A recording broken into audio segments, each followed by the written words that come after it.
All right, welcome to the bungalow. We're going to be Weeby. Today's, what is it? Weeby? It's a Weeby day. It's a Weeby day, which means... We be working on wine. That's right. We have everything set up. We're going to do some stuff. Mike is actually going to run the show today. So welcome to Bungalow Country Wines, brought to you by Virtual Skip Studios. And we're going to be doing a little racking and bottling today from wines that we've already prepared. Yeah. And those that are cleared enough, we'll bottle. Those that aren't, we're just going to rack and waiting for them to clear. Put them through a final clarification run. We're going to start off by sanitizing, and we do that by making some sanitizer. And so, I'm Mike, and this is Guy, that guy.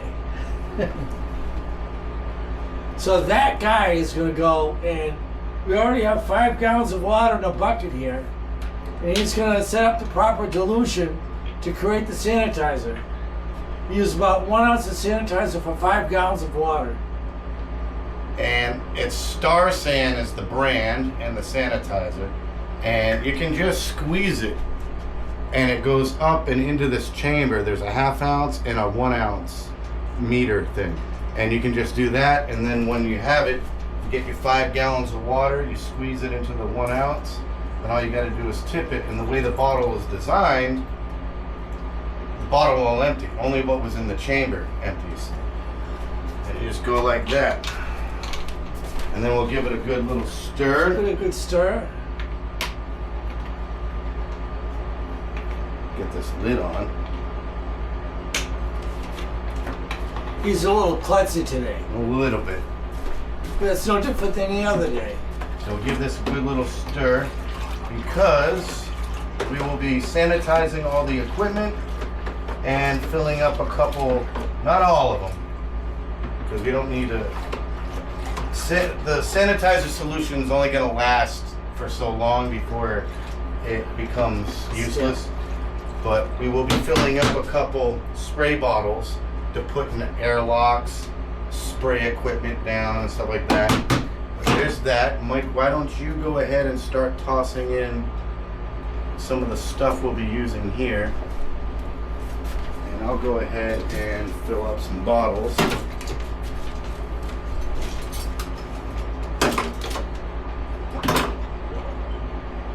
Watch out, this is gonna splash. Yep. This one too. Yeah.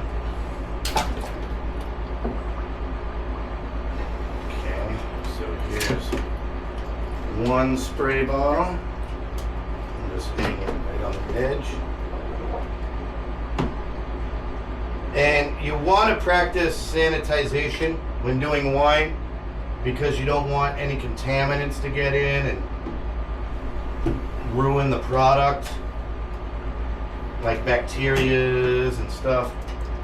So you don't have to be like laboratory sanitized, but you want to make sure you're using clean equipment and everything. And even this baster, which we'll be using for sampling and stuff, we're going to take the bulb off so we can make sure we get a nice sanitization. Now, at this dilution, you don't necessarily want to drink it, but it's food safe. So if the sanitizers, when we go to bottle and we have bottles that we put in here, and there's some of the remaining sanitizer in it, it's fine. In fact, as you fill the bottle, it'll push it out anyways, but it's safe. That's why you use the brand Star San. It's for brewing, bottling, winemaking, and things like that. Here's this one. Here's that. Here's these. And if you can pass the shot glasses, the siphon. Where are the shot glasses? They're clean. Alright. That's not going to be touching anything except for us. Need the racking cane. Yep. I don't see the bottom of the cane here.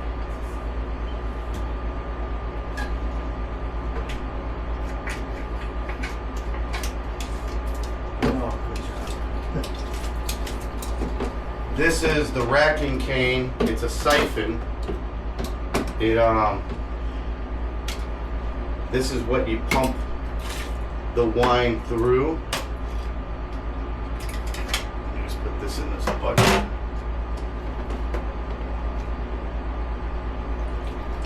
Run the sanitizer through the hose. There's that.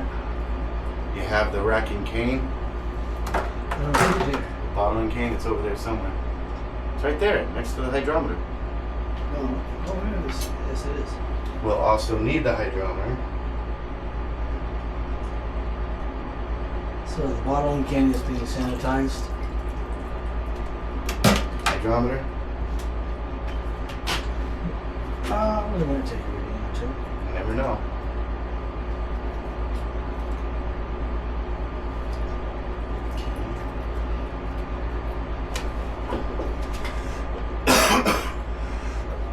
So we're just going to keep this bucket here for now, because the first thing we're going to do is we're going to rack out the Tempranillo and the Pinot Noir into other containers, other carboys.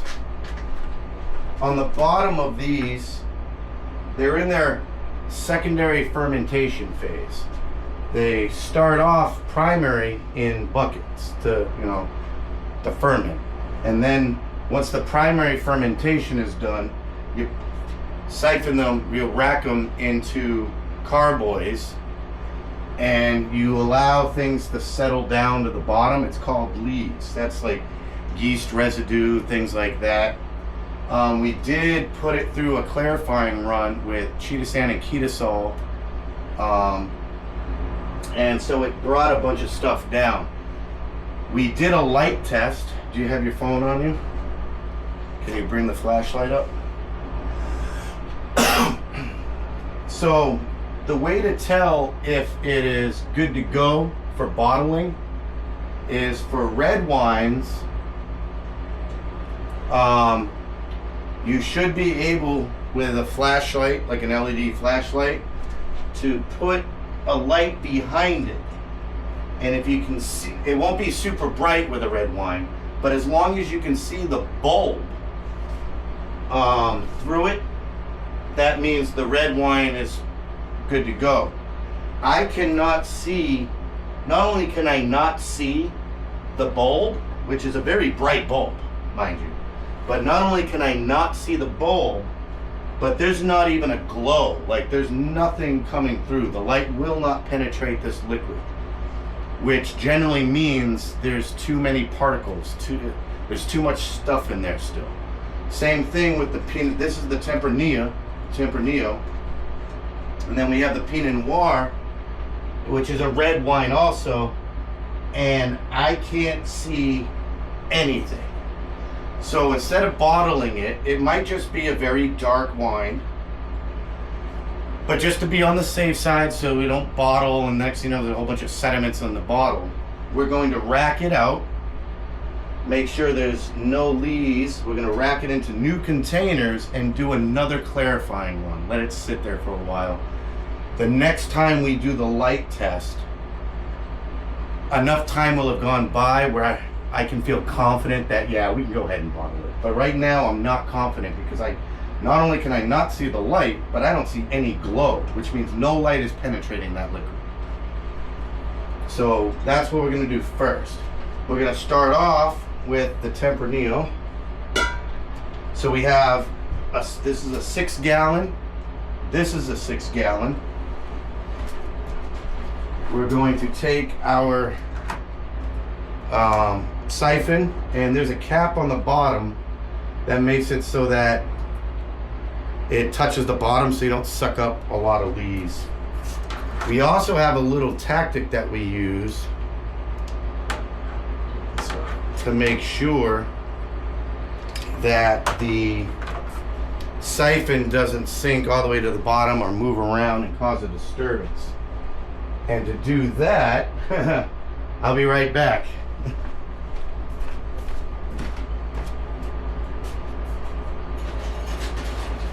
You can talk while I'm here. So you don't want to pick up the leads, otherwise you're just going to have to re-clarify that through the leads. So we take the leads out, and then the rest of the sediments will dry and become leads anyway. But we don't want to rack the leads out. So we came up with a little invention. You want to take the airlock. What we do is we use a Sharpie. Now, meanwhile, they have devices that connect to your siphon where you can rest it on the neck, but we don't have one. So what we do is we use an elastic band and a Sharpie. Can you hold that end for me so it doesn't hit the ground? And what we do is we put the siphon in, and we put the elastic around the neck of the carboy, and we stick the Sharpie in it to hold it in place. So now, as you can see, this isn't moving. So what I can do is put the siphon in, place the other end into the fresh carboy. I can pump until it starts to come through, like it is right now, and then I can very carefully lower the siphon down, and I can watch. Since I'm not bottling, it doesn't matter if a little bit of the lees gets sucked up from the bottom. The second I see anything that's not liquid coming up there, the second I see any sediments come up there, I lift it up just a little bit and I can just rest it on the elastic. But I can lower it very slowly down. With white wine, it's easier because you can see the bottom of the siphon. With red wine, it's a little harder. So you kind of just have to go slowly. And that cap that's on the bottom will also help prevent some leaves getting sucked in. But I can lower this down very carefully. And what I'm doing is I'm watching up here. If I see any sediments whatsoever, I just stop.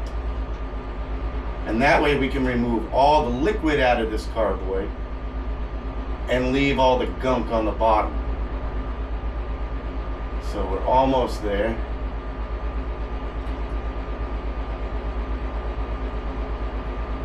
I don't see anything yet.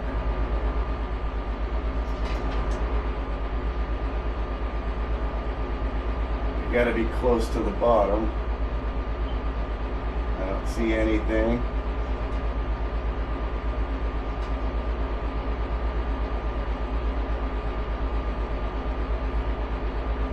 Still nothing. Still has room. Sometimes you can get it all the way to the bottom and there's just not a lot of leaves, so the cap, it can just rest on the cap.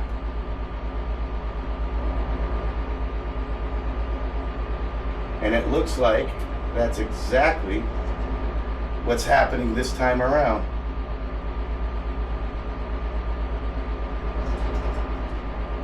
Yeah, it's resting on the bottom right now. And I didn't see any leaves. It's a very dark wine. So it's hard to know for sure. But at least now we can rack this out. And the sediments on the bottom, you'll see that when it's done. But the sediments on the bottom will remain in there, and then we just have the liquid.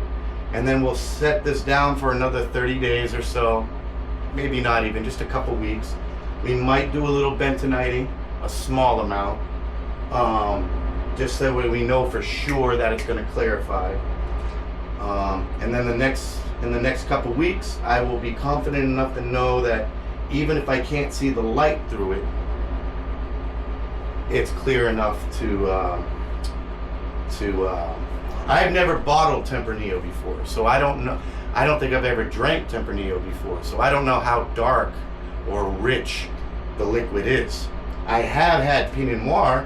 I know that's a very dark wine, but I'm pretty sure that some light, you won't see it like clear as day, but some light can go through it. But just be on the safe side, we'll just rack them, put them through another clarification process. Why don't you tell them what kinds we have, like which ones we're gonna bottle, what we're gonna rack. Well, the Chardonnay looks like it's clear enough, so we can probably bottle that today. Yeah, the Chardonnay is the one of the ones in the back. That's a white wine. Once we have these racked out of the way, I'll be able to put the light behind the Chardonnay. Now with white wine, the way to tell if white wine is okay to bottle is it's a reading test. Yeah, you could put your light behind it, but it's see-through anyways, and it's very clear. But you should be able to put like a magazine or something on the far side of the carboy, and you should be able to relatively read and see. You know, it'll just be a little warped because the liquid acts like a magnifying lens, but you should be able to read and see a magazine through the liquid. If you can read the magazine through the carboy, through the liquid, it's good enough to bottle. Obviously, you might see some particles or whatever. In that case, let it settle longer. But the general rule of thumb is if you can read a magazine through it, it's good to bottle. White wine is a lot easier to know if it's ready to bottle. We also have a chocolate wine. This one is the chocolate experiment. We modified our chocolate recipe a little bit, and it's like this. Oh man, it's not even back sweetened yet, and it just has this chocolatey. Oh, it's words can't explain it. Oh, we'll also be bottling raspberry. That is how many gallons? 5 gallons. 5 gallons of raspberry wine. There's a mango papaya, but the mango isn't your typical mango, right? It's honey mango. Honey mango. And that's a mango papaya blend. The chocolate's not ready to bottle. They've been fermented together. Not blended, but fermented together. Yeah. And then once most of these things are out of the way, that's a white wine or a light wine. Once all this stuff is out of the way, I can do the light test or the magazine test, depending on how light it is. And we'll know if we can bottle it. Chances are we might just be racking it out to remove the lees and just remove the liquid, like we're doing here. And then there's also, what's back there? Peach. Peach. And that is also not a standard peach. Was it a regular peach? Local peaches. Local peaches. Locally grown peaches. It tastes a little bit different than your standard peach. That could just be a seasonal thing. The type of peach grown locally around here. I don't know, but it's still peach, but it tastes a little bit different. It's not bad at all. It's just, I think, milder. It's a milder peach flavor. However, when we bottle it, we might back sweeten it, meaning we might add some sweetening during the bottling process, which should bring out more of the fruit flavor. Maybe add a little bit citric acid of some sort to make the flavor more vibrant. But I think we can amp up the peach flavor a little bit. As you can see, this is already almost done. It's down to about a third of it left.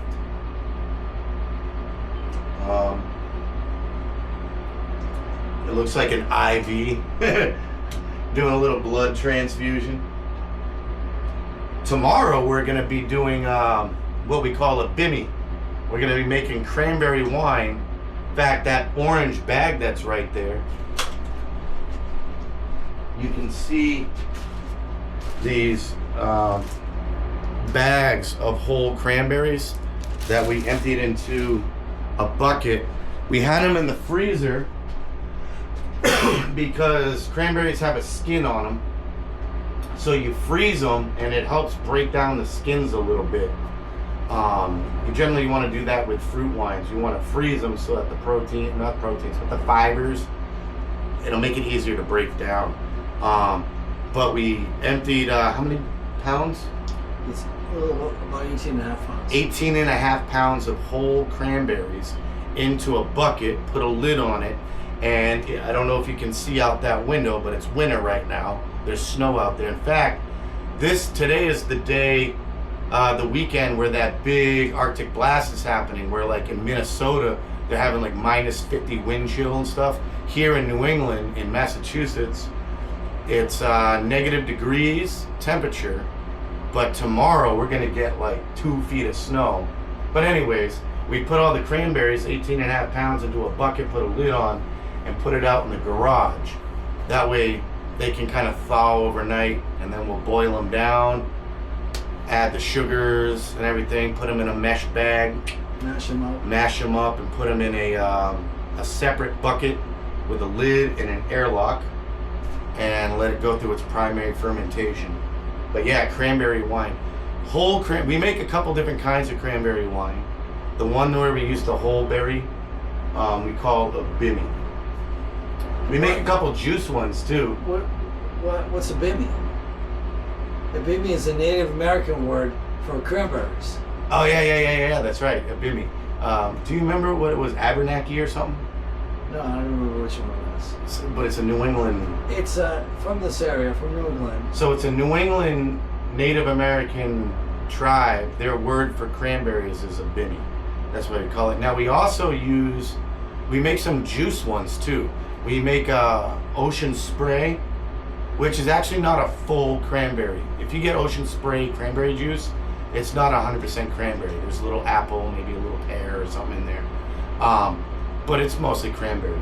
And we call that one Intrigue. And we like to back sweeten that one when it's done and ready to bottle, because it's like cranberry candy. It's like drinking a liquid cranberry candy. It's so good. And then there's another one. What is the other one? Sasquatch. Yeah, but what is the... Vintner's Best. Oh yeah, Vintner's Best, which is a, I'll show you.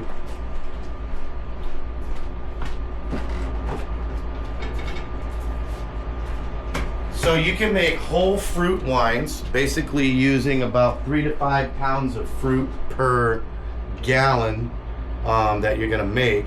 So you can use that, or you can get these, like this is Blood Orange, and it's by Vintner's Best, and it's 100% blood orange juice, but with all the sugars too. Like for the cranberry, for instance, for our fruit wines, we use 3 to 5 pounds of fruit per gallon, depending on what kind of fruit and what we're making, and at least 10 pounds of sugar. 2 pounds of sugar per gallon. 2 pounds per gallon. And for a 5-gallon batch, that's 10 pounds of sugar. These Vintner's Best, this is blood orange, so it's made with real juice, so it's real blood orange concentrate.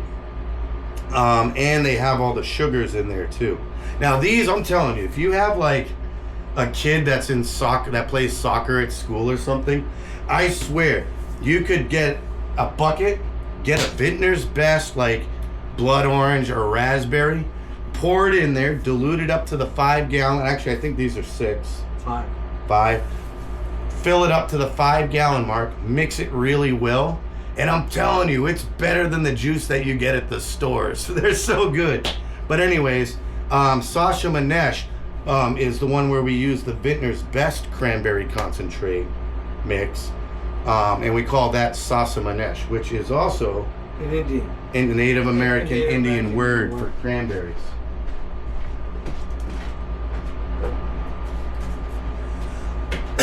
But yeah, so some people, if you have the patience and the equipment and the chemicals, you can make whole fruit wine where you're using actual fruits, actual grapes and things like that. Or if you just want it simple, where you just need yeast and a base, you can go online to like Amazon.com or something, and you can use those Vintner's Best jugs. We do a little of both. Sometimes we can't get certain things, or the fruit's way too expensive. You know, if you're buying like those things are on average, those jugs are on average about $45 to $65, depending on which one you're using. Remember, if you use real fruit, whole fruit, it's 3 to 5 pounds, generally 5 pounds of fruit per gallon of wine that you're making. So imagine buying, let's see, 5, 10, 15, 20, 25 pounds of blueberries. 25 to 30 pounds if you're making a 5 or 6 gallon batch. Or imagine buying 30 pounds of strawberries. Can you imagine how expensive that can get? Depending on the time of year, sometimes certain fruits aren't even available at a certain time of year, but you really want to make a particular kind of wine. Like for instance, if I wanted to make dandelion wine right now, I can't. It's winter. There's no dandelions growing out there, but you can get the Vintner's Best dandelion. Or sometimes there's wines that are really hard to make, like anything that's citrusy, like lemon or orange. The acidity sometimes can make it very hard for the yeast to do its job. So you might buy 30 pounds of lemons and it's completely wasted because you just couldn't get the yeast to do its thing. But if you get the Vintner's Best lemon wine, it's already, I wouldn't say treated, because it is all natural, like it's real fruit juices and stuff. But they kind of process, they heat it in a certain way. They balance the acidity. They balance it out, plus it has the sugars. It's made so that it'll work. So yeah, so depending on the price of food at that time of year, fruit at that time of year, depending on how much you It's need. got some of the chemicals you need in it too. I don't know. I don't think it has a lot of the chemicals, only because it's in a sterilized container. We don't use the pectic enzyme. But we don't need to, because there's no skins to break down. Plus, it's in a sterilized. It's like food grade stuff. Like if you get a carton of orange juice, you don't, or a gallon of milk, you don't need to boil your milk. In other parts of the world, like Brazil, yeah, you do. Or if you're on a farm, you do. But in the process, the way they process dairy here, you don't need it. Basically, with fruit wine, there's other chemicals you got to use. You got to use pectic enzymes. You got to use yeast nutrients. You got to use tannin. You know, there's other chemicals, Camden tablets for sterilization. There's a lot of other stuff you got to do. That's why it's harder to do fruit wine. Hence why, if you just want a simple process where you don't have to add all these extra chemicals, Vintner's Best is a lot easier. Except for bottling. When you bottle it, you still want to use potassium sorbate and Camden. That way, if there is any yeast residuals in the liquid and you put that cork on, the yeast isn't going to continue to ferment. Next thing you know, your bottle explodes. All right, so it looks like we're done on this Tempranillo. So we will transfer the sticker, which has the name of it and the date that it was made. By the way, vintage is the year in which the fruit was picked, not when the wine is bottled. So if you have like a 2020 Cabernet, those Cabernet grapes that made that wine, they were harvested in 2020. We started the Tempranillo 11/13. 23. Is that 23 or is that 13? There's a reason why that's important. That's 13. Okay. It says 20. You're probably thinking about that when you wrote it up. There's a story that I think I did in a different video. I'll probably tell it again at some point. But 23 is a funny number for us. But we started the Tempranillo. We put it in primary fermentation November 13th of 2025. So the primary fermentation. So now it is January something 2026, but we're not going to change 24th. the date because that's when we started. Today's the 24th. Yeah, January 24th of 2026. So it's been a couple months in primary fermentation. It's now racked. So we just transfer the sticker. We don't need to change the date or anything because that's the date that it was made. Now I will take this out. And we'll give it an extra few pumps to make sure that all the liquid is out. Mike is going to transfer this. Take this. Yep. Over to the sanitizing bucket. and he's going to give it a couple pumps to make sure that sanitizer goes through it, it's sterile, and we don't cross-contaminate, because now we're going to rack out the Pinot Noir. And what I'll do is, for now, I will put this over here. I will put the airlock on it. That way no air gets into it. Here, I just put it there. Oh yeah, we're gonna do that. get the gallon jug. So what we do is we have what is called tails. This is our own thing. This is our own. It's our own name. We have a whole bunch of them down there. But there's, even though there's gunk on the bottom, there's still liquid in there. That's still wine. Why dump it out? So what we do is we take the leftovers and we put them in the jugs. Now, we just put, like, for instance, this is Tempranillo. When we rack out the Pinot Noir, there'll be some liquid left on the bottom. We'll add that to it as well. So we call it tails. Each one is called tails, but we never truly know what's in it. There might be a tails that's like chocolate, lemon, raspberry, and now it might sound disgusting, but sometimes they come out really good. But yeah, why waste it? Because 1 gallon of tails is the residual of like 5 batches of wine. That's an entire gallon of wine, which is generally about 4 to 5 bottles of wine that would otherwise have been just dumped down the sink. And it's not going to go bad as long as it has an airlock on it and it's in the jug. The wine's just going to get better with age. We'll take the wine off of it, leave the actual lees behind, and dump that final lees. Oh yeah, we'll still treat the tails like regular wine. We'll rack them out, we'll clarify them, get them ready for bottling. But it's just a blend of the various wines that we make. Sometimes it might be a blackberry, blueberry, raspberry tails. Look at all the stuff there. Yeah, that's lees though. That's not liquid. That's all lees, I know, but you might want to show them. Oh, yeah. So that's what I was talking about with lees. See all that gunk? That's all the stuff that settles out of the liquid. It sinks down to the bottom. And it's stuff like this that made it so I couldn't see the light through it. So there, it still needs to clarify a bit. But yeah, that's all that gunk. See on the bottom? That's lees. And that's why we siphon it out. We remove the liquid so that we can extract that crap. Now we're going to use this jug to rack out the Pinot Noir into a clean cardboard. So I'm going to rinse this out. If you want to keep them company while I'm doing this. Yeah, while he rinses that out, we're going to do the Pinot Noir next. And it's going to be the same process as the Tempranillo. And after that, we'll do the Chardonnay and try to bottle that. That should be good for bottling right now.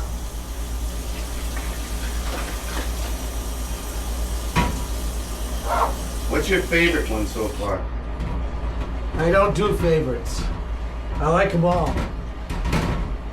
Because they make them to my taste.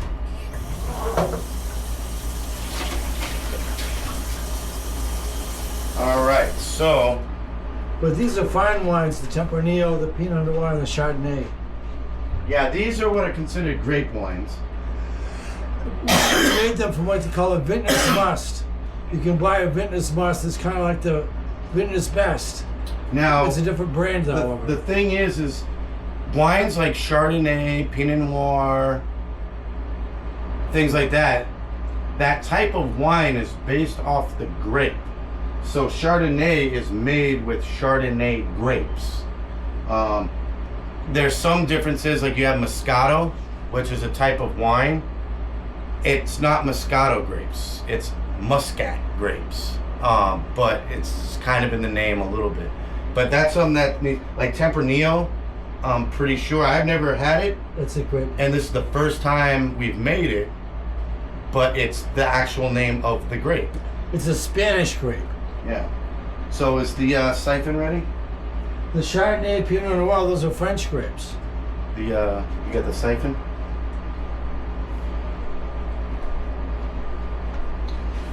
Try, make sure you don't hit the foot of the tripod. Yeah, so there's the Tempranillo. This is the Pinot Noir. We already did the flashlight test, so we already know that it's not ready to go. But we'll be, once I start the racking of this, I'm gonna do the flashlight test on the Chardonnay and then a magazine test on it. And we might be able to bottle that. Because the last time I checked it, it looked pretty clear. So here we are. Here is the, don't hit the tripod. Yeah. That. I will put this in here.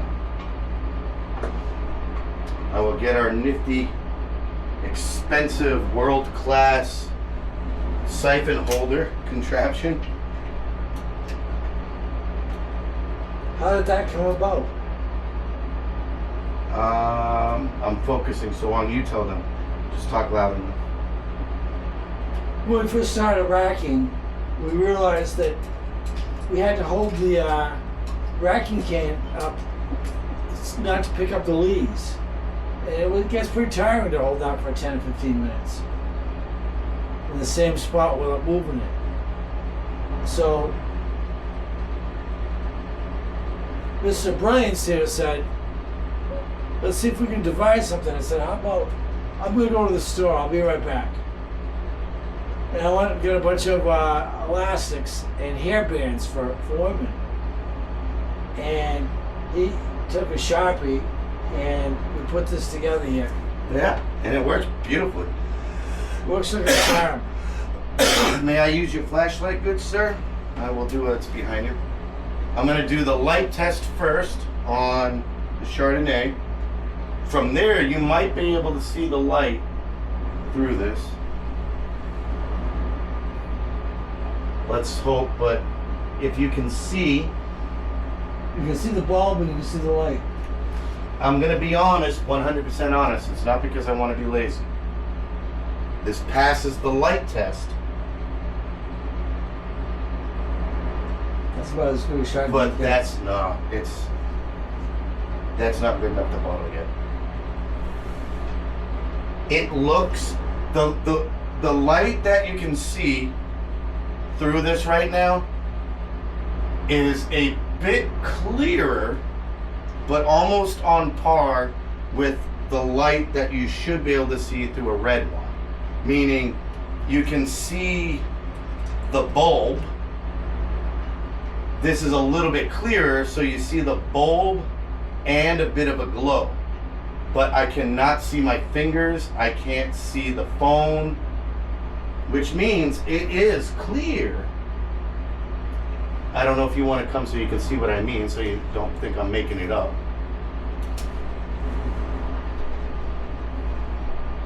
But it is not clear. That looks pretty good. No, that's not good.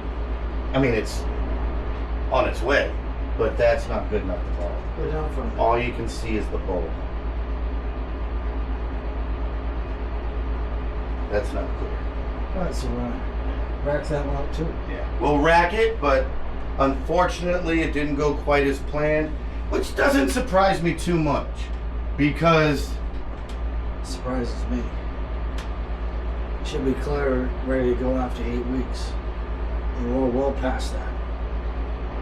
I'm not making it up. I'm saying, I'm telling you from experience that that's not good enough. That can be clear. You can only see the bulb. You can't even see your hand. With a clear white wine, you should at least be able to see your hand. You can't. You can just see the bulb. And it's only slightly diffused with a little glow. I mean, you saw what I was talking about. The way that looked without the glow is how a red wine should look. Like you could see the point of the bulb, but with no glow. With this, you can see the point of the bulb with a slight glow, but you can't see anything. That means it's not clear. Which isn't a bad thing. I mean, it's a bad thing because we kind of want to get it done and out of the way. The sooner it's in the bottle, the sooner it can bottle condition and the sooner we can drink it. But on the other side of the coin, time is not a bad thing when it comes to wine. And things don't always go to plan. This happens to be a perfect environment. For some reason, primary fermentation in this bungalow is super quick. I think it's the overall ambient temperature. He likes it a little bit warm in the bungalow. So even this is new, he just had this installed. But even before this, he kept an average of about 70 to 75 degrees. And the heating element is back there. So these were always at that perfect temperature for fermentation because they're right there by the heat. And he doesn't keep his door open, so a lot of outside contaminants and things like that don't get in here. I'm not 100% sure why, but for some reason, and am I wrong? Like the fermentation in here, sometimes the fermentation will be so powerful that we have to set up what are called blow-off tubes, where we can't just have an airlock because it'll foam and come all the way through it. So we have to set up a hose like that going into an empty, a water-filled jug to act as the airlock. The fermentation, primary fermentation in this place is great. But clarifying, you never know. It also depends on the kind of wine you're making. If you're making mead, you want it in a cooler area. Some wines will do different things in various temperatures. Things don't know. Now that is a Vintner's Best Chardonnay. No, not Vintner's Best. That's Wine Expert Chardonnay. And those are generally designed to be done in like 8 weeks, like 60 days. I mean, like 2 months. That's been December, 3 months. January. No. December, January. Just over 2 months. Just over 2 months. Which is not a bad thing. That means it's still technically in the time frame. Because it's the 24th. This is 10 days. Almost, it's about, right now it's about 2 months, 1 week. If we do a little bentonite on there, not a full amount, but a smaller amount, just to kind of get it going, we rack it in another week or so, yeah, it'll 1000% be ready to bottle. So it is a little bit longer than it would normally be, but it doesn't surprise me. It's still within the expected range. Within reasonability. Yeah, yeah. I mean, if this was 4 months later and it still wasn't clear, it's not that it's a bad thing, but that'd be a little weird. But it seems all right. It doesn't surprise me. It's a little disappointing because we love the bottle. We got the corker and everything. We love the bottle. Plus, the sooner it's in the bottle, the sooner the countdown for when you can drink it begins. But you could have this wine sitting in this jug for the next 2 years, and it's only going to get better and become clearer. You can use clarifying agents like Ketasol, Chitosan, things like that, bentonite, but different ones will do different things. Like bentonite, if you do it too much, we try to only use bentonite once in the process. A normal amount, if we're going to use it, we'll use a normal amount of bentonite at first, and then we might use a smaller amount on a secondary clarifier, but we try to just do it once or not at all. The absolute best way to clear wine for flavor, quality, and just stability is just time. You just let it sit there and let the wine tell you when it's done. But when you do it as a hobby, you become impatient. You're like, oh, I just want it done. But that's why it's a bad thing it's not ready as planned, because that means we can't bottle it. But it's a good thing. Time. What are we going to taste? It's the fastest one we made. I don't want to say because that's embarrassing because we cheated. It wasn't quite ready. It was like 2 weeks, wasn't it? Like we spent 1 week fermenting, 1 week clarifying, and then we bottled it. Now we drank it a year later, and it was good. There was some sediments on the bottom, but we rushed it. Which means that we should have given it more time to clarify. That, and to ferment. You know, it probably didn't have as much alcohol. In fact, I don't even think we did a. I did. We did. So I guess the hydrometer said that it was done fermenting, but no wine can be done in just 2 weeks. But we did it. Should we taste the Tempranillo? You knew what I was thinking. Yeah. So we have our own little sample glasses. You can't really see mine too well, but it's a pirate ship on an ocean and the word Sanderling on it. And then his is a kind of a, not a silhouette, but like a transparency of him. That's him wearing a suit. So this is the Tempranillo. As I said, I'd never tasted it before, so it's time for you to taste it. It definitely isn't clear enough. Huh? It definitely isn't clear enough. Yeah, that's pretty nice. You might get a little bit of Beckman on that. Alright, so. Oh, man. It smells like a Pinot Noir. But it's not. This is Tempranillo. Cheers.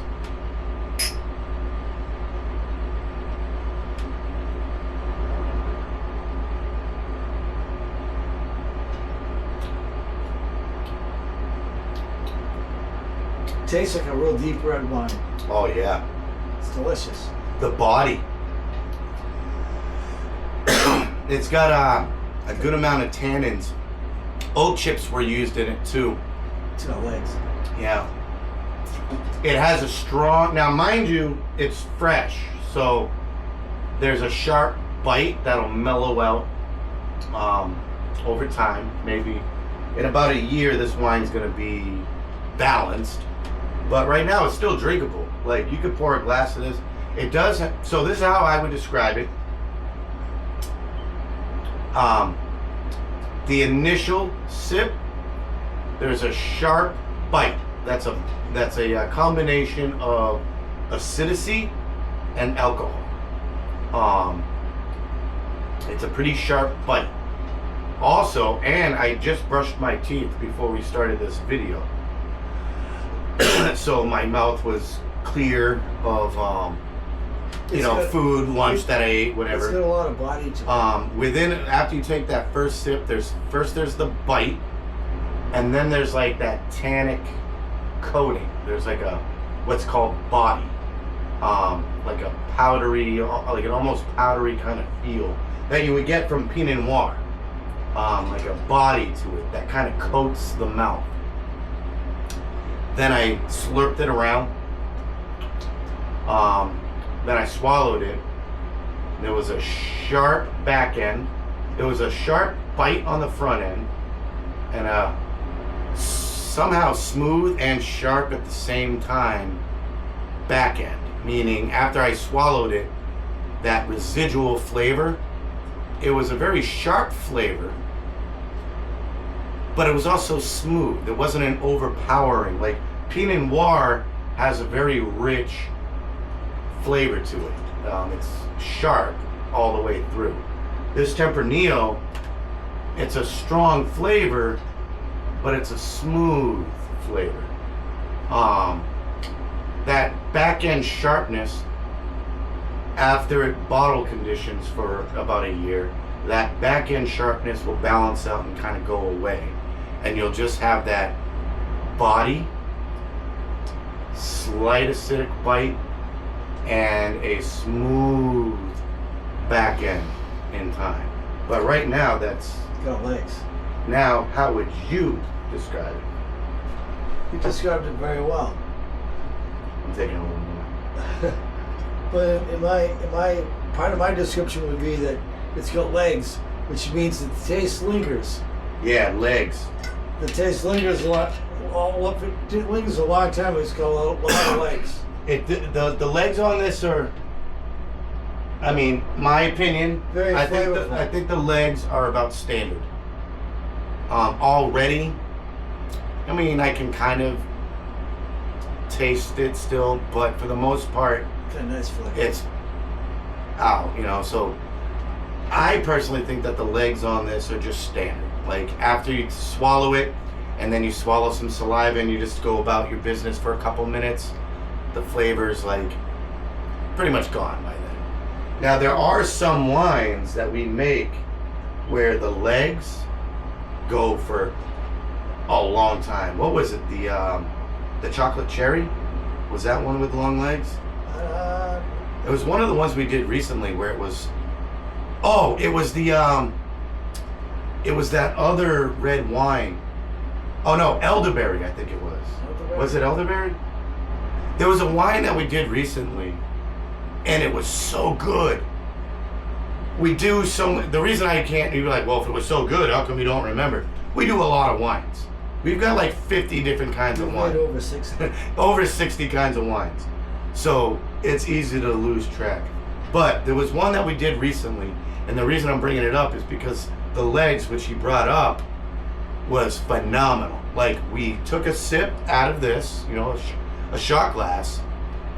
We did our thing, we tasted it, and like 10 minutes, 20 minutes, 30 minutes later, you could still like breathe in, and you could still get the flavor. Not to sound disgusting, but you could even burp like 2 hours later, and there was that flavor again. Like the legs, the length of the taste lingered for a long time. This has strong legs, but then it drops off drastically at your standard time, like a minute or two after. It's not as sharp. I mean, I'm not gonna lie, I can still kind of, but if I forgot that we were just tasting it and I'm not thinking about it, I wouldn't even know it's there. But there are some wines where an hour later you're like, you maybe you're reading a book or watching TV, and out of the blue you're like, man, I can still taste that. That's when you know the legs are strong. This, think about standard legs. Oh, the Pinot Noir is ready. This is delicious. Yeah. That's gonna cut back over time. It's really sharp. It's got not sharp, it's got a real bite on the front end, like an acidic bite. That's gonna balance out. It's because it's new. It's Yeah. a new one bite. Yeah. Now we will taste the. I'm just gonna get it ready. You don't have to get up yet because We're gonna clean the glasses. Yeah. We're gonna taste the Pinot Noir too. We'll get the rest of the Pinot Noir out of the tube.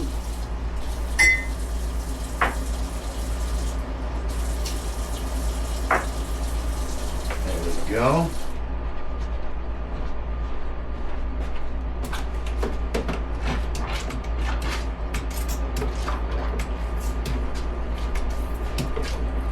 That.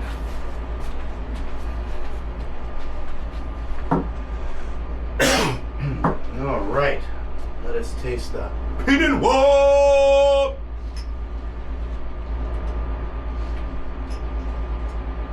Basters are great. Oh, I think we need to clean this too, just to be, so I don't get any cross flavor contamination.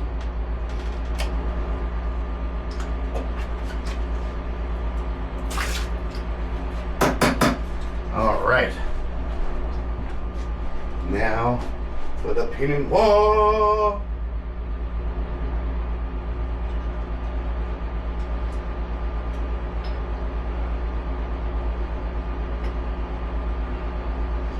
Yeah, that one isn't clear enough either. That's obvious. You can see it's pouring in. There you go. Cheers. Yeah, see, it's a very similar smell. Definitely a rich red wine, like a good quality table wine.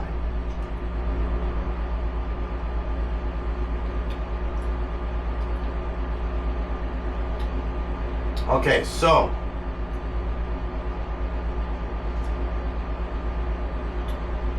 almost a very similar flavor, but almost the exact opposite of the Tempranillo. Give me a second. I'm gonna take another little sip so I I need to can. put the airlock on temper now. Oh yeah. That way I can get my thought together. But I almost the opposite. So Not much for legs on this. what I mean by that is the front end doesn't have as much of a bite. It's a smoother front end, while the Tempranillo had a bite front end, a very acidic. The Tempranillo, when it first enters your mouth, just before you swallow, like right in the process, when you go like this, just before you swallow, not when it's just sitting in your mouth, but just when you're about to swallow, that front end has a bite, an acidic alcohol bite. This Pinot Noir, that just before you swallow, it doesn't have a bite. With the Tempranillo, after you swallow, that back end is sharp but smooth. The back end, right after you swallow, the Pinot Noir, that's when it has its bite and sharpness. With, I wouldn't say a smooth, but a very vibrant flavor. I'd say the Tempranillo had more body to it. Oh yeah, the Tempranillo also had more body. It coated the mouth more. Very similar flavor, especially after the fact. Like I just took a sip, take a swallow of saliva afterwards. That lingering flavor, very similar to the Tempranillo. They have very similar flavors.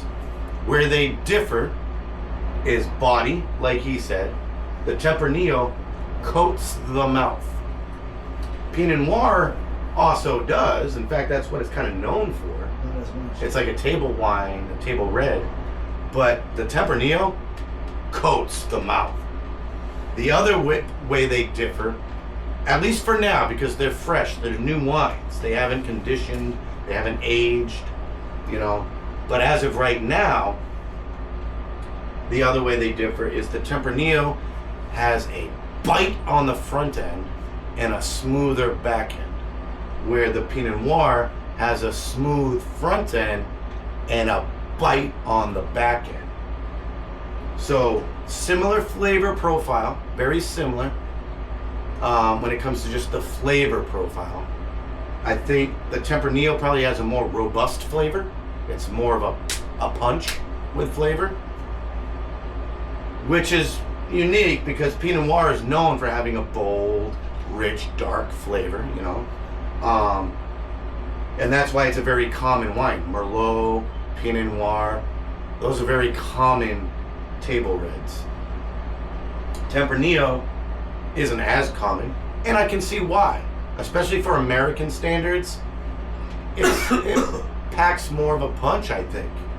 And would you agree? It definitely has more body, a more punchy flavor, and all that. But either way, basically, I would say that Tempranillo is very similar to Pinot Noir, just amped up a little bit. Now, I'm not a wine professional. I'm not a sommelier, but I am a chef, and flavors and stuff. I mean, that's what I'm used to. And in my non-professional opinion, I think Tempranillo and Pinot Noir flavor profile very similar. For these two, yes, today. Because I've had Tempranillo before, it's a little different flavor profile. Yeah, in time, that's the other thing. After they're bottled, or even if they stay in here for a year, it doesn't matter. But like a year from now, when wine ages, even scientists have a hard time understanding what exactly is going on. It's very mysterious, like what actually happens when wine ages. But one thing that is for sure is things balance out. They kind of blend a little bit more. It would be like, let's say you make chili and you just simmer it for a half hour and you take a bite. You can taste the bell pepper, You can taste the onion. You can taste the garlic. You can taste the chili powder. You can kind of taste all the individual things a little bit. But then if you simmer that chili for like 3 or 4 hours, it kind of all, you know, you can kind of pick out the individual stuff, but there's like this overarching flavor. You know, it's like all becoming one flavor.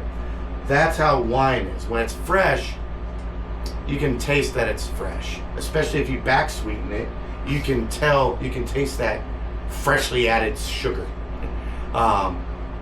And the wine, like it's not perfectly blended. When you age wine, things that are sharp and have bite kind of mellow out. The different nodes, like perfect example is tea wine. Black tea wine. We make black tea wine. It's literally just black tea. That's all it is. Black tea, sugar, water, yeast. That's it. When it's done fermenting, and when you put in a secondary fermentation, basically at the end of the first year, you taste it. It's very bitter. It doesn't taste good at all. It's very bitter. It's sharp. It tastes off and sour. It doesn't taste good at all. At the end of the second year, suddenly it's not as bitter. It tastes a little off, but it tastes a bit mysterious. By the end of the third year, suddenly like you're tasting bubblegum, flour, like floral nodes, mint, like all these complexities, you know, and that's what happens when you age wine. Think magic happens. So right now, the flavor profile to me, very similar. Tempranillo packs more of a punch. Okay. A year from now, Airlock and tails. yeah, a year from now, these will taste probably, let's be honest, probably drastically different. And we'll find out then. So we got this. Let's pop this into the tails. Excuse.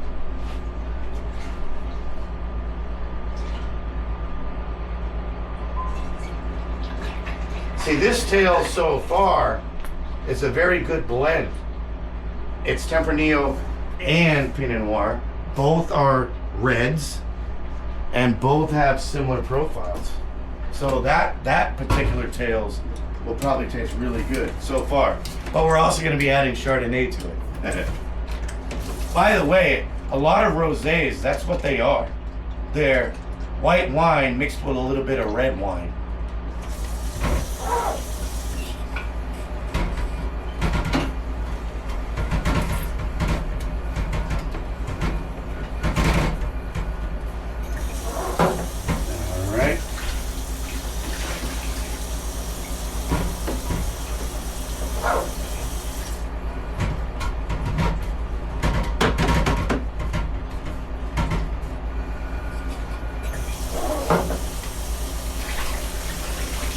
And there we go. You're my carboy. Yep. Now it's time for the Chardonnay. Chardonnay or Chardonnay? It's not Chardonnay, but it is Chardonnay. All right, and we'll taste the Chardonnay when it's ready too. But for now, we'll stick this in here. We'll get our fancy contraption, pass off the airlock.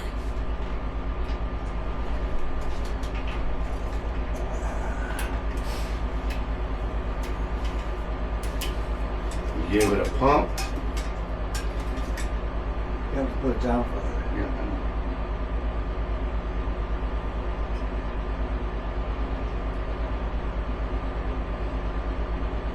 With white wine, it's a lot easier to tell if you're going to get sediments.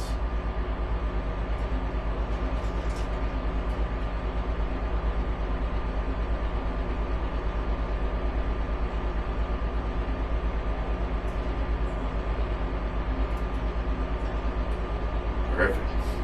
Yeah, next time I come by, that's going to be 100% ready because it's touching the bottom and just the tiniest bit of lees came in. So that's going to be straight up Chardonnay liquid. Oh, that fancy contraption right there. What is that? This? Yeah. This is a hydrometer. And we use the hydrometer to help us Try a determine. little louder. It helps us determine how much alcohol potential it has in the fermentation process. It works on a process of density, because the density of water versus the density of the sugar water varies. So it will sit differently at different height. You take a reading on it, it will tell you what the alcohol potential is. So water on a hydrometer is pretty much zero. Like just plain regular water. This, what looks like a thermometer, say this is the level of the liquid. This is a bucket and this is where it's filled to.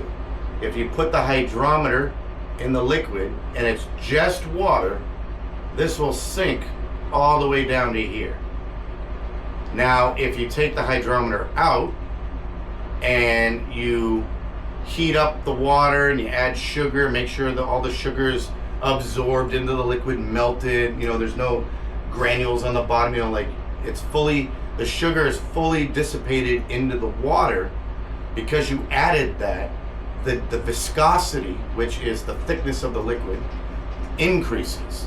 Therefore, the liquid is now more dense.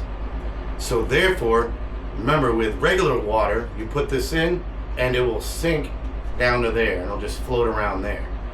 If you put 10 pounds of sugar in a 5-gallon bucket of water and blend it all in, that liquid will be so dense that it'll float up, it'll stick up somewhere around there. And it'll just float around like that. Now, as the yeast, when you add the yeast will eat the sugar, and pardon the language, but it will poop out carbon dioxide, and it will urinate out alcohol. So it eats and digests the sugar. When that sugar is being digested and removed, the liquid becomes less dense. So with this, let's say it's floating at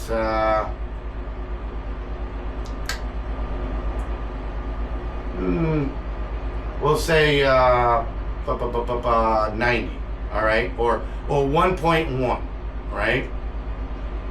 That means it will have a potential alcohol content when it's done of around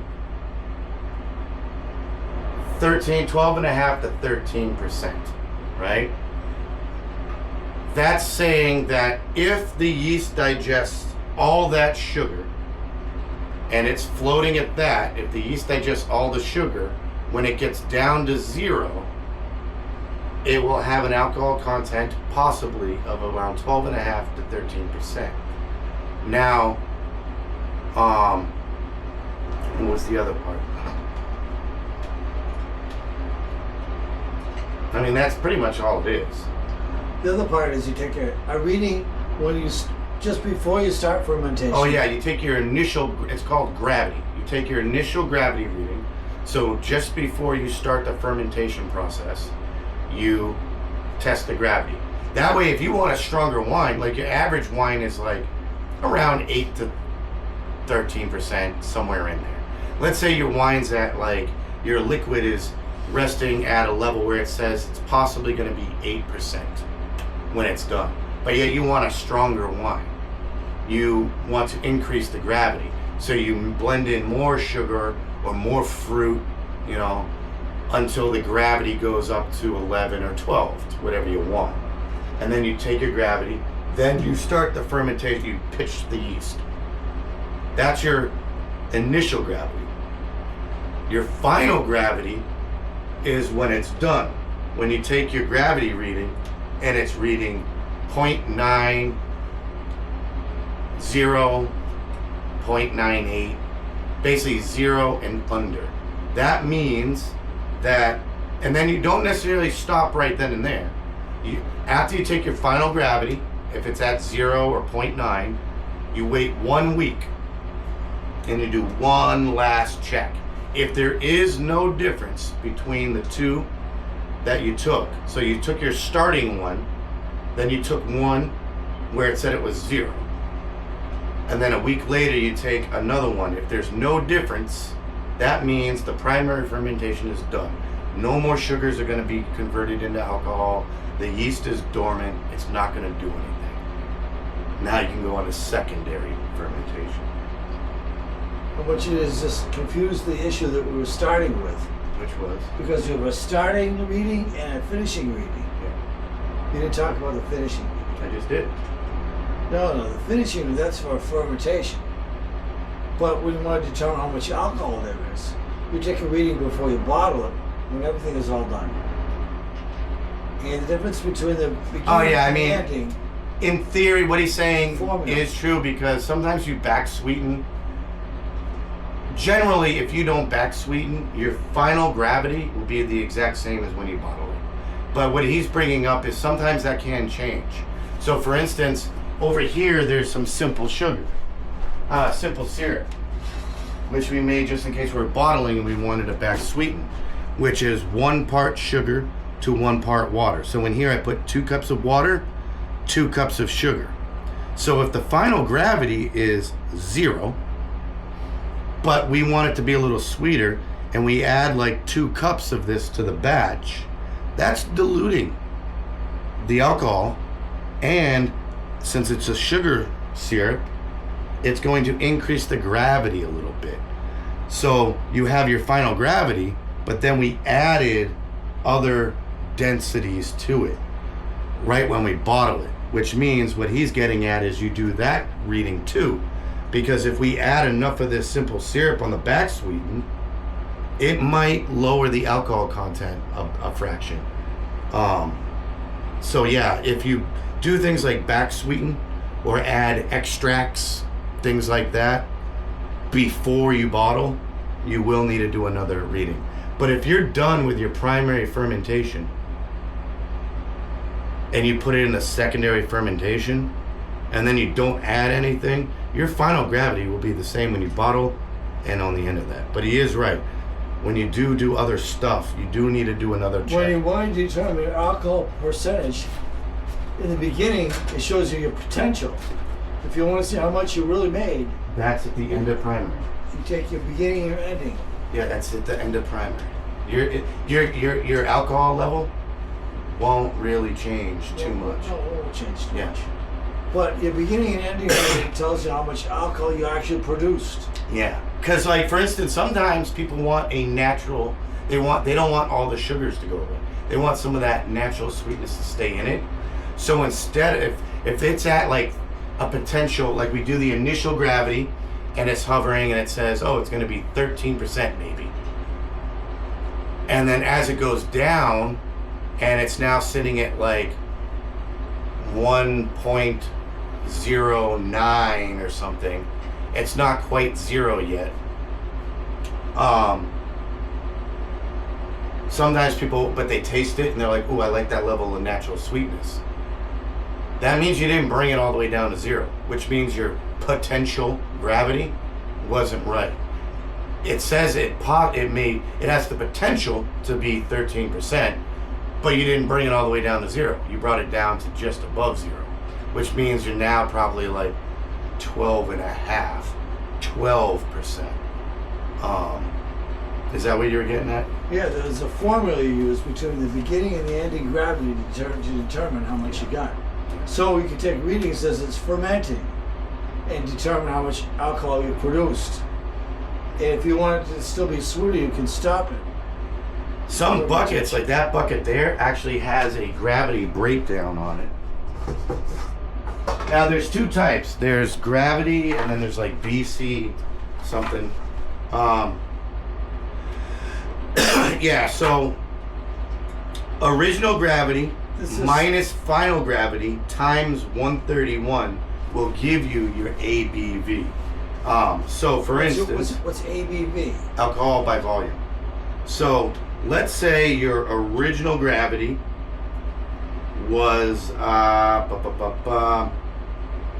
7.7.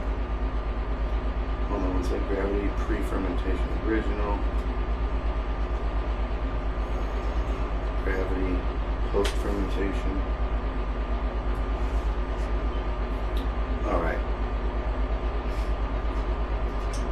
Let's say your starting gravity was 1.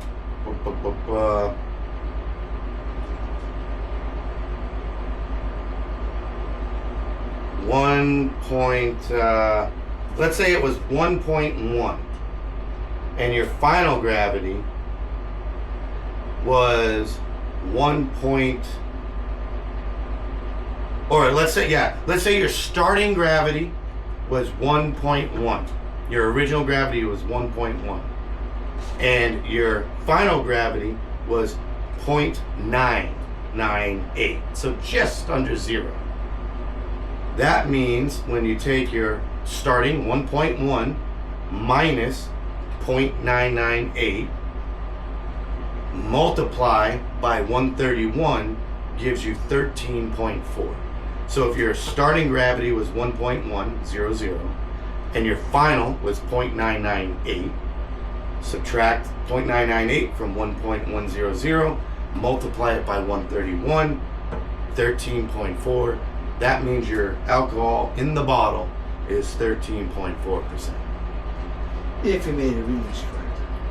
If it's right. Now, it's never 100%. That's why it's called potential.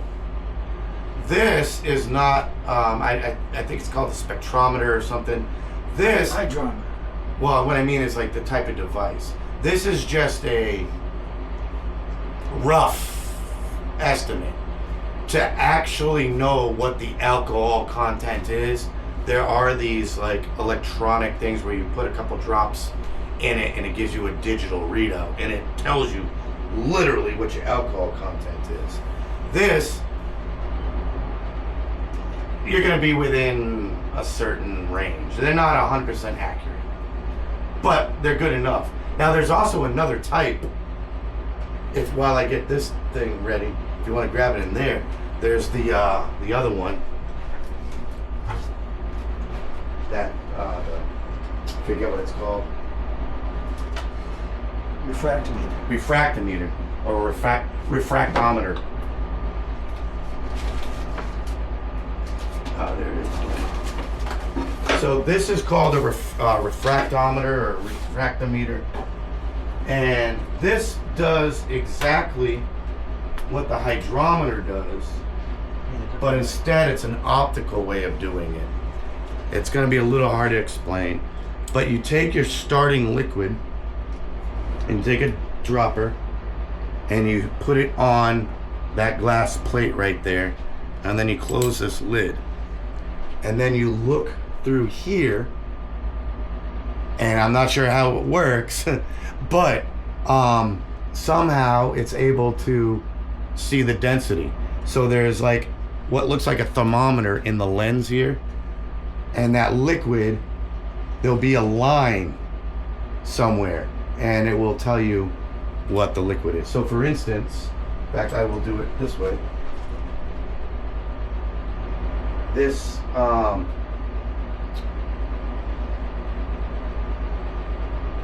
yeah, here, can take this, and you got the old. Now this Pinot Noir or the Chardonnay is going to be 0 or 0.9 something. Oh, I know that already because it's already done fermenting. But what I'm going to do is do a little sample here. I'll give you that. Alright, so already I know that it's either 0 or 0.9 something. But what I'm going to do is open this up. I'm going to put a little liquid on the glass, close the lid, and then I'll look through here, and maybe look through the light. Yeah. Okay. It also gives the temperature, which is pretty cool. But this is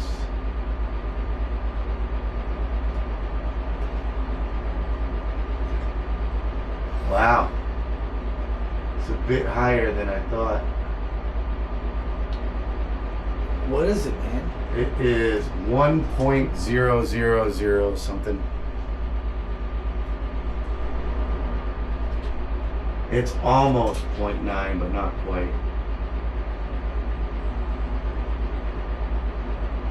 But it is in Celsius 8 degrees. I don't remember the conversion. Yeah, I don't know what that is. Now, this isn't clean. So it might be a little contaminated. It might not be an accurate reading. But basically that's how that works. It works just like a hydrometer, but instead of looking at a meter on a floating thing, these can actually be a bit more accurate. They're just a little harder to see. But it's an optical version, and that's a physical version. It looks like the Chardonnay's done over there. Chardonnay's done. Yep. What are you doing over there?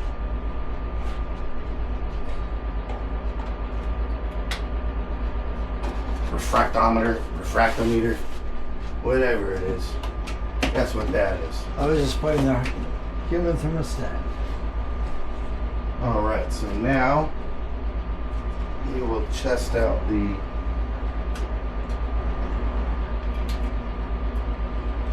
Chardonnay. The Chardonnay.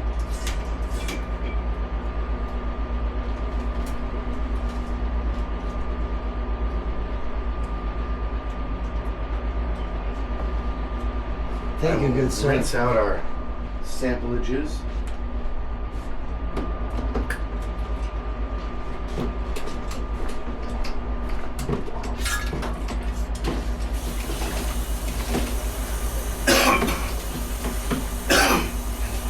Okay. Here we go. You ready for some Chardonnay? Yeah. Did you drink mine? It was mixed.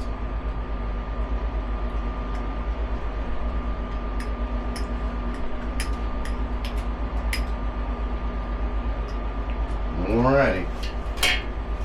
Cheers. This is the Chardonnay. Smells good. Smells like Chardonnay.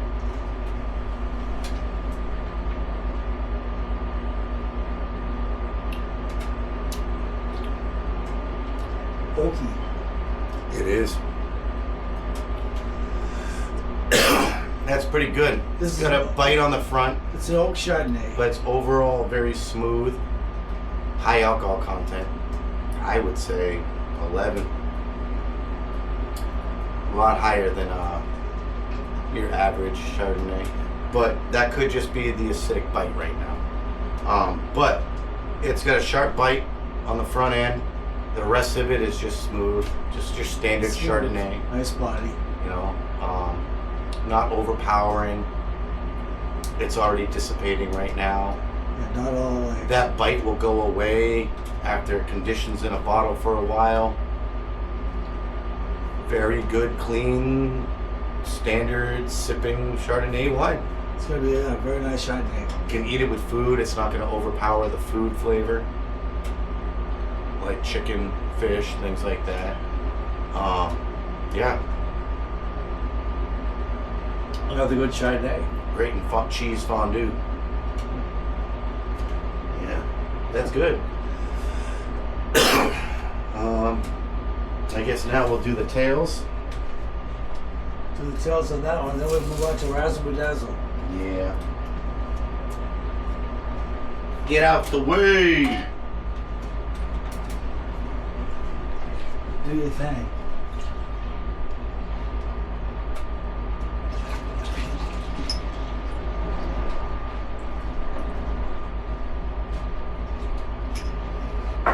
if you want to rinse this out, and I will. You know I shouldn't be doing this. Here I am. It's like 1 pound. This is 20 bucks.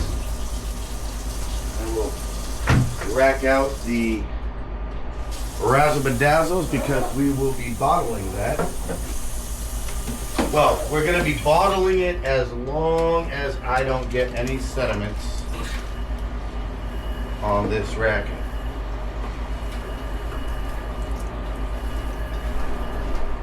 Uh-oh. Don't mess it up.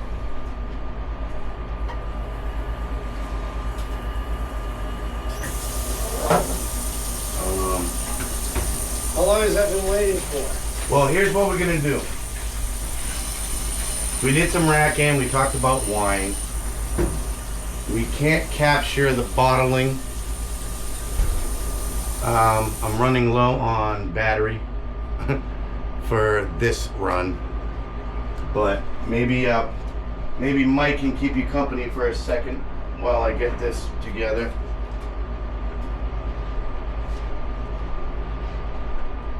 Well, since Guy has been babbling for a couple hours here,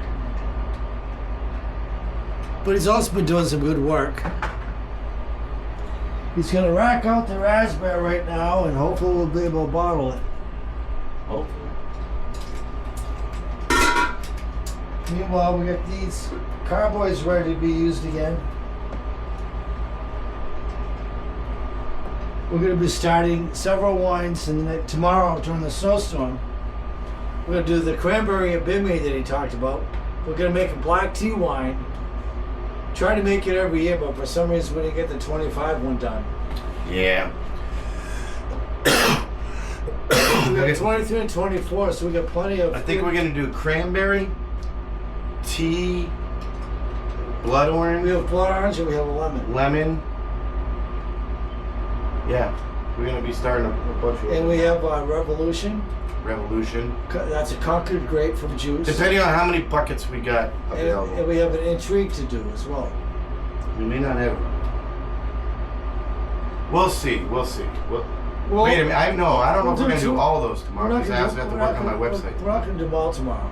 We're at least gonna do the cranberry because we already have that prepped. We'll do the cranberry and the tea tomorrow. In fact, I'll show you that.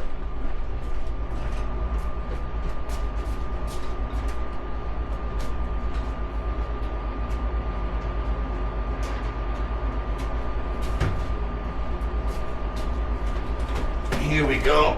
This is the bucket that the cranberries are thawing in.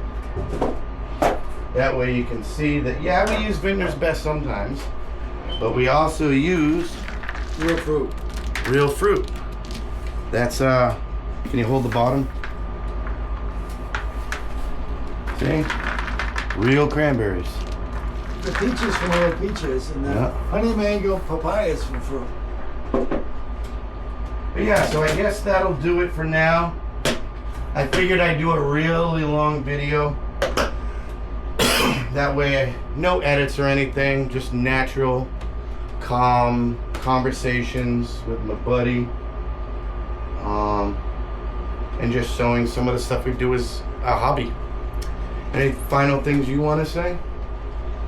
No, I want to say that I'm looking forward to when we bottle this stuff up. Yeah. That'll probably be in a couple of weeks. Couple weeks. But yeah. Well, from Bungalow Country Wines, I'm some guy. This is Mike, the best vintner ever. And we'll see you in the next video. Brought to you by Virtual Scape Studio. But that's a different channel.